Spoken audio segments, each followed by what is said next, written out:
Après avoir aidé les premières spémates à préparer leur entrée, c'est au tour de leurs aînés que j'aide à préparer leur entrée en terminale. Dans cette vidéo, je vais te partager la bonne mentalité à avoir ainsi que des conseils concrets pour bien gérer ton année, progresser en maths et arriver près le jour du bac. Encore une fois, tout ça basé sur mon expérience de prof particulier indépendant, ayant accompagné plus de 100 élèves et donné des milliers d'heures de cours. Et comme je l'ai mentionné pour les premières, si tu veux vraiment bien préparer ta rentrée, je t'ai mis en description un petit pack gratuit avec les notions essentielles à revoir que je t'explique pas à pas pour aborder le premier chapitre de façon sereine. Et on commence sans plus attendre.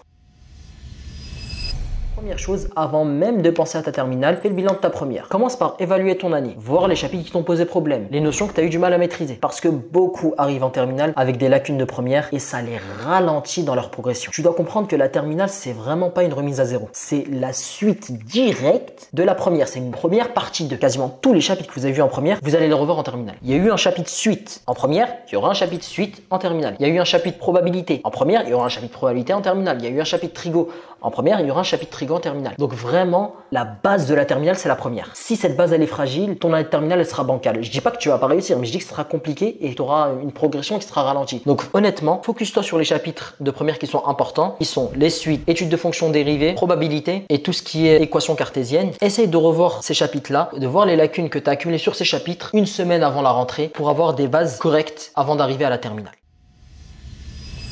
Conseil numéro 2. Commence à faire des sujets de bac dès que possible. L'erreur que font beaucoup d'élèves, c'est d'attendre le mois de juin, une semaine avant le bac, quelques jours avant un bac blanc pour faire des sujets de bac. C'est une mauvaise stratégie. Dès que tu termines un chapitre, entraîne-toi d'abord avec les exercices que ton prof te donne et ensuite va chercher des sujets de type bac en lien avec les exercices et le chapitre que tu es en train d'étudier du moment. Pourquoi? Parce que en fait, les questions du bac, c'est des questions qui reviennent souvent. Et plus tu t'y habitues tôt, plus tu vas être à l'aise. Le jour du bac blanc, tu vas reconnaître les situations, tu vas reconnaître les questions. Ce sera pas une découverte, ce sera juste une répétition de ce que tu auras déjà bossé. Et c'est là que tu vas prendre une vraie avance. Parce que si tu es confronté à une question que tu as déjà fait 5 fois avant, tu n'auras même plus besoin de réfléchir. Tu auras déjà le raisonnement en tête, la façon de rédiger. Tu vas aller beaucoup plus vite que la majorité des élèves et tu répondras non seulement beaucoup plus vite, mais en plus d'une bien meilleure façon. Donc c'est vraiment pour ça que je te conseille d'utiliser les annales, les sites comme APMEP pour t'entraîner. Pour de toute façon, l'important ça reste la régularité, mais entraîne-toi avec des sujets de type bac. Si tu devais retenir qu'un conseil, ce serait celui-ci. Entraîne-toi avec des sujets de type bac. Conseil numéro 3. Priorise tes spécialités, mais priorise-les de façon intelligente. Donc, en terminale, tu te retrouves avec le français en moins, mais à la philo en plus. Mais c'est les spécialités qui comptent énormément pour Parcoursup, surtout si tu comptes faire un cursus qui est directement en lien avec ces spé. Donc, il faut être malin dans ta priorité. Si les maths, c'est une de tes spé, ça va être dans ton top 3 des matières sur lesquelles tu mets le paquet. Après, attention, ça veut pas non plus dire de négliger le reste. Ça veut juste dire organiser son temps différemment. Par exemple, pour moi, c'est pas délirant que tu me dises que plus de 50% de ton temps, il est réservé aux deux spé. Et le reste de ton temps, c'est pour les autres matières. Le piège, c'est vraiment de vouloir être parfait partout. En vrai, c'est même pas en terminale. De manière générale, c'est dur d'être excellent partout. Il faut accepter d'être bon, très bon, excellent dans certaines matières et correct dans d'autres matières. Surtout si toi, ton but, c'est pas d'être l'élève modèle qui a 18-19 de moyenne. Après, si c'est vraiment ton objectif, dans ce cas-là, c'est possible, mais il va falloir faire des sacrifices au niveau de ton temps, au niveau de tes hobbies, etc. Et je pense pas que ce soit la mentalité de la plupart des élèves qui regardent ces vidéos. Mon conseil numéro 4, développe une mentalité de marathonien. En fait, la terminale, c'est pas un sprint, c'est un marathon. Ça peut sembler logique, dit comme ça, mais il y a beaucoup de gens qui le prennent comme un sprint. Enfin, il y a beaucoup d'élèves qui se disent « Ah, c'est le bac cette année, je vais y aller à fond, je vais faire que bosser, etc. etc. » Ils partent à fond en septembre et se crament en novembre. Et ensuite, ils se traînent jusqu'au bac. Vraiment, la bonne approche, c'est la régularité. Bosse un peu chaque jour, surtout en mathématiques, dans DSP. C'est beaucoup plus efficace de bosser un peu chaque jour, des sessions de 45 minutes par-ci par-là, plutôt que de faire 6 heures en une seule fois la veille d'un DS ou la veille d'un bac blanc. Ton cerveau, il retient bien mieux avec la régularité. Et surtout, accepte qu'il y aura des moments où tu seras pas motivé. Tu peux pas être motivé tout le temps. Donc, il y aura des moments où tu n'auras rien à faire. Dans ces moments-là, je te conseille pas de suivre l'envie du moment, c'est-à-dire de ne rien faire, mais de faire en conséquence. Si tu sens que t'es pas motivé, diminue la quantité. De toute façon, si tu dois garder entre la quantité et la régularité, garde la régularité. Fais 15 minutes par jour plutôt que rien du tout. Parce que le bac, il se joue pas en juin, il se joue sur toute l'année. En fait, l'examen du bac, c'est le résultat de tous tes efforts et de tout ton travail tout au long de l'année. C'est juste le bilan. Mais le bac, ça résume tout le travail que tu as fait cette année. Donc vraiment, il faut être régulier.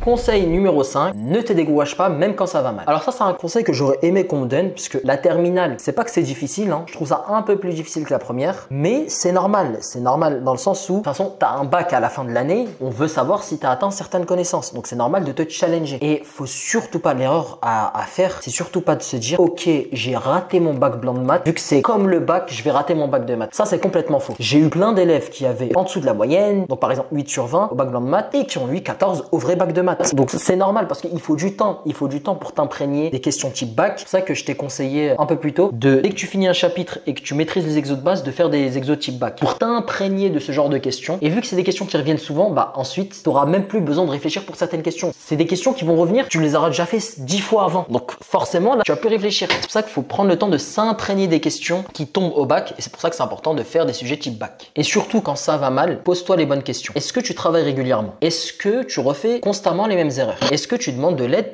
quand tu as besoin? Et justement, faut pas hésiter à demander de l'aide. Faut pas attendre une semaine avant le bac, parce que j'en connais plein des gens comme ça. 1 ou 2 semaines avant le bac, ok, là je vais demander de l'aide, je vais chercher un prof particulier, etc. Non, vraiment, essaye de corriger les problèmes que tu rencontres le plus tôt possible. Si tu as du mal, peut-être que tu as besoin d'aide. Et donc dans ce cas-là, c'est pas délirant de prendre un prof particulier par exemple. Parce que faut vraiment que tu te dises que les difficultés que tu rencontres, c'est pas une fatalité. C'est juste le signe que tu es en train d'apprendre de nouvelles choses. Et forcément, quand on apprend de nouvelles choses, c'est pas toujours évident au début.